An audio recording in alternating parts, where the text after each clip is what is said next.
As maiores dificuldades de um desenhista.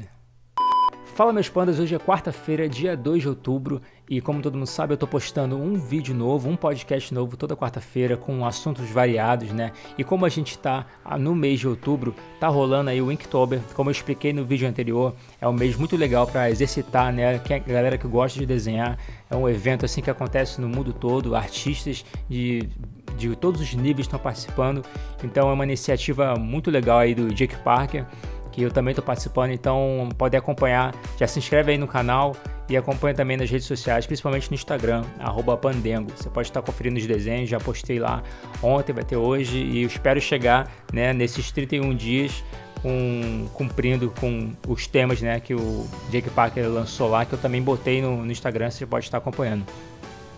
Mas então é isso, vamos falar desse tema que foi levantado, cara. Quais seriam as maiores dificuldades de um desenhista?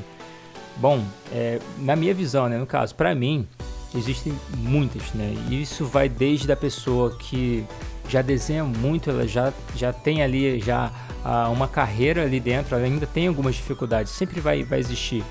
E desde as pessoas que nunca desenharam nada, né? Ela só tem a intenção, ela ainda vai começar. Eu sei que tem muita gente que já desenha desde pequeno, mas é claro, é aquilo, né? Começa como uma brincadeira. Você faz porque você gosta, é divertido, você fica ali copiando as coisas, ou você quer de repente criar os seus próprios personagens, você tem ideias que você não consegue você não consegue expressar tão bem, então você precisa desenhar para você botar aquilo para fora. Eu lembro que eu comecei mais ou menos dessa forma, eu via que meu pai desenhava pouco, né, mas ele fazia ali algum desenhozinho, algum rabisco e era razoável, né, então para mim isso era uma coisa assim interessante, porque sem dúvida ele desenhava muito mais do que eu. Então eu comecei a ter vontade de fazer também, vou copiar isso aqui. Eu olhava um quadro, olhava alguma coisa e tentava fazer. E eu cresci numa época aí que ainda era muito tranquilo essa coisa de desenho na TV. Então eu era um moleque que não ia muito pra rua, então era direto dentro de casa vendo TV e, era anos 90, né? Então tinha lá a TV Manchete que ainda tava arrebentando com chegada de Cavaleiros do Zodíaco, todos esses animes antigos, né? Yu Hakusho, a gente via pra caramba. Não só isso, mas também Tokusatsu, né? Que eram esses Metal Heroes, Kamen Rider, Cybercop, o Inspector, todas essas coisas assim do Japão que vinha pra cá, né?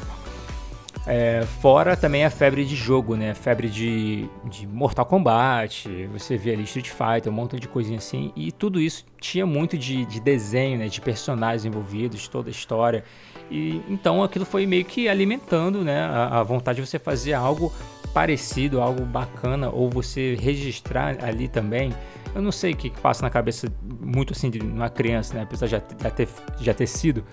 Mas eu sei que eu comecei muito nisso, comecei a desenhar aos poucos, e eu sempre tinha uma dificuldade de saber o que fazer. Na verdade, eu nunca soube como estudar desenho direito, né? Eu ficava, vou desenhar, e às vezes você faz muito isso, né? Mesmo depois de velho, você continua fazendo isso, você não sabe como estudar, você acaba exercitando a mesma coisa sempre, e acaba que você perde, 3 anos da sua vida fazendo nada. Assim, você melhora talvez um pouco, na pegada, no traço, pode ser, você aprende uma coisa ou outra, você cria um repertório melhor, pode ser, mas se você não explora outras opções, outros estudos, você realmente não tem um salto muito grande, você não evolui, vamos dizer assim, como um artista mesmo, profissional. Por quê? Porque aí que vai, tem essas dificuldades, né? Pra um cara que é desenhista, vamos botar assim, tem sempre um terror. Desenhar pé ou desenhar mão, nossa, isso aí é absurdo no começo, porque é algo mais complexo, você não consegue fazer com tanta fluidez, né? Você conseguir uma posição certinha, você muitas vezes tem que ficar olhando para a própria mão para você poder chegar ali num desenho bem perfeitinho. E aí, além disso, tem um monte de outras coisas, por exemplo, perspectiva. A perspectiva é algo essencial que você precisa aprender, não só para fazer cenário, mas para poder compor todos os personagens ali, dar uma realidade, né? Se você vai fazer quadrinho, então você precisa aprender essencialmente para você poder criar exatamente a sensação, porque nada mais é do que você pensar nos ângulos, né, da vida real. Como é que você enxerga as coisas? Como é que você vai mostrar aquilo no desenho, no caso, no quadrinho? E o quadrinho, por exemplo, ele conta ali uma história e é como se fosse realmente um filme, né? Então ele tem vários ângulos, ele tem ali os quadros, eles são estudados, né? Então a posição que vai estar o quadro, a vista que você tem é exatamente como ele é pensado no cinema. De repente ele vai ter uma visão que vem de cima, ele vai pegar o personagem, sei lá, um ângulo assim de 45 graus de cima para baixo, assim da cabeça até os pés. Como é que você vai desenhar dessa maneira se você não tem noção nenhuma de perspectiva? Então é o tipo de exercício, é o tipo de coisa que você precisa estudar bastante e que às vezes é muito difícil. E daí de onde você começa? Porque existe uma gama de coisas, né? Primeiro, você vai ter que começar do início, né? Claro, você não precisa dos melhores materiais, você não precisa começar logo em uma escola, você pode começar em casa mesmo com essas revistas de banca, né? Hoje em dia, banca eu acho que não é tão um lugar próprio para isso, mas de repente numa Saraiva você encontra aí opções de livros que você pode estar aprendendo a desenhar, ou até um sebo, né? Você pega aí revistas antigas que vão te dar uma introdução para você saber se é isso mesmo que você quer. Se você tiver vontade, sempre que alguém me pergunta, o que eu começo a fazer? Eu falo, olha, você vai treinar primeiro alguns traços, né? Você vai fazer muitas elipses, né? Você vai fazer muitos círculos, vai desenhar muitas linhas, você tentar ter uma firmeza, né, na mão, você evitar ao máximo de você ficar sempre desenhando, sabe? Aquele com um monte de risquinho, né? Um monte de chiado. Você tem que ter um traço um pouco mais firme, né? E é aquilo, criar repertório. Então, o que seria criar repertório? Você vai ter que desenhar de tudo, desenho de observação. Se você for para qualquer escola em design ou de artes, ele vai sempre passar pela matéria de desenho de observação, que é você saber observar alguma coisa, né, e ver ali e passar exatamente aquilo para o papel, entendendo como a luz pega, entender todas essas questões, né, de luz, de reflexo, da posição, e aí você vai fazendo desenho por observação, que é exatamente aquele copiar, né? Você vai aprender a copiar. Às vezes, sem saber, a gente faz isso. Eu, quando era pequeno, por exemplo, eu fazia meio que sem saber. Eu comecei a fazer muito isso quando estava na febre do Pokémon. Na febre do Pokémon, eu lembro que tinha vendendo aquele álbum de figurinhas, e era, sei lá, cento e poucos Pokémons, né? Aí o álbum de figurinhas tinha ali pelo menos 100 opções de bonequinhos, de personagens para poder desenhar. E eu pegava aqueles bonequinhos e ia tentando matar um por um. Tinha uns que eram muito difíceis, mesmo assim, observando, copiando. Não copiar por cima não ajuda muito. Copiar por cima pode ser uma técnica que você vai usar depois, para de repente você ter ali uma cópia de um arquivo, sabe, de um papel, ou de repente você fazer uma outra adaptação, você tentar um teste de cor. Mas a princípio copiar, eu digo, pegar uma figura pequena, por exemplo, uma figurinha pequenininha assim, de colar no álbum, e você de repente botar numa folha A4 bem grandona. Então você vai passar do tamanho pequenininho para o tamanho grande e você vai copiar exatamente a mesma proporção. Então era mais ou menos isso que eu fazia. Eu aprendi a desenhar os Pokémons, né? E depois até foi uma ideia assim para tentar replicar em uma escala comercial, né? Eu pensei que eu podia vender isso na escola. Eu cheguei até a fazer, mas assim, eu não manjava nada de mercado de negócios, e eu comprava aqueles adesivos da Pimaco, né? Um adesivo grandão da Pimaco, e fazia um desenho todo bonitinho e vendia cada um, sei lá, 25 centavos, 50 centavos, e não pagava muito bem nem o adesivo, nem o tempo que eu perdia fazendo aquilo, mas era divertido, então até que valeu a pena por conta disso. Então basicamente comecei assim, era pequena, via meu pai desenhando, e depois eu comecei a querer me interessar por isso, comecei a copiar, e aquilo foi desenvolvendo. Tem gente que fala muito de dom, isso é relativo, né? Tem gente que tem muita facilidade realmente, tem gente que pega assim as coisas de um jeito que você fala, caraca, ninguém ensinou ele a fazer isso, como é que ele tem essa percepção? É uma facilidade, mas muita gente, se você fica falando, você tem dom, e ela só se apoiar nisso, ela vai ficar a vida inteira naquele jeito ali. E a pessoa que não tem dom nenhum, que ela nunca desenhou na vida, se ela for estudar todo dia e ela pegar ali, ela vai superar qualquer pessoa que teria o dom assim e não estudou e não fez nada, porque existem limites, né, para facilidade de você ter uma percepção, de você pegar alguma coisa. Então daí eu fui descobrir mais ou menos o que eu gostava de fazer, que era um cartoon, né, era um mangá. Eu até tentei participar de uma aula quando eu era pequeno de mangá. Minha mãe botou assim, era um cursinho que tinha lá na Praça Santos Pena, na Tijuca, no Rio de Janeiro. Só que eu acho que era um pouco caro, minha mãe só pôde pagar uns 3 meses. Foi legal a experiência, mas assim, seria legal se eu acho que eu poderia ter aproveitado mais, né? Apesar de ter sido só 3 meses, eu poderia ter aproveitado um pouco mais e não foi o caso. Mas mesmo assim eu continuei fazendo desenho e assim, sempre era o cara que desenhava na sala. Então eu gostava de ficar ali desenhando bonequinho, eu sempre desenhava os amigos, né? Fazia alguma sátira.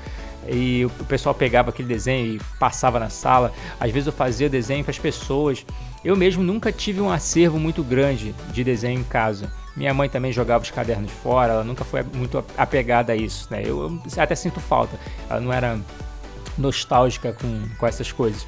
Então até aí eu sempre levei desenho como uma coisa muito... brincadeira e tal. Até porque também meus pais achavam que dinheiro não tinha como pagar as contas, né? Então ele fala assim, olha, se você quer continuar desenhando, mexer com isso, você tem que pensar em ser um arquiteto, alguma coisa do tipo, vai ter que desenhar prédio, porque aí você vai ganhar algum dinheiro, né? Você vai se formar em alguma coisa legal, porque a arte, você não vai conseguir nada. Então isso também é uma dificuldade de muitos desenhistas, muita gente que está pensando em ser desenhista, ou muita gente que já é desenhista, é exatamente viver disso, viver do desenho. Você precisa buscar muitos meios de conseguir ganhar uma grana com isso, e na verdade até existem muitos meios. Você pode estar vendendo os seus desenhos a princípio por commission. Se você não é muito profissional, você não tem muita garantia do que você está fazendo, você bota lá commission. O que é uma commission? Commission é você aceitar encomendas de desenhos pessoais, né? A pessoa assim, eu quero um desenho para mim assim assado, uma coisa particular.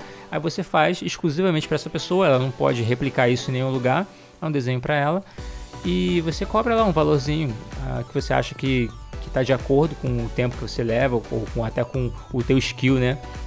E depois você pode estar fazendo algumas outras coisas, você pode estar vendendo as suas artes, você pode estar entrando já para a parte digital, de vetorização, você pode trabalhar com ilustração de capa de livro, ilustração em jogo, ilustração em jogo está super em alta.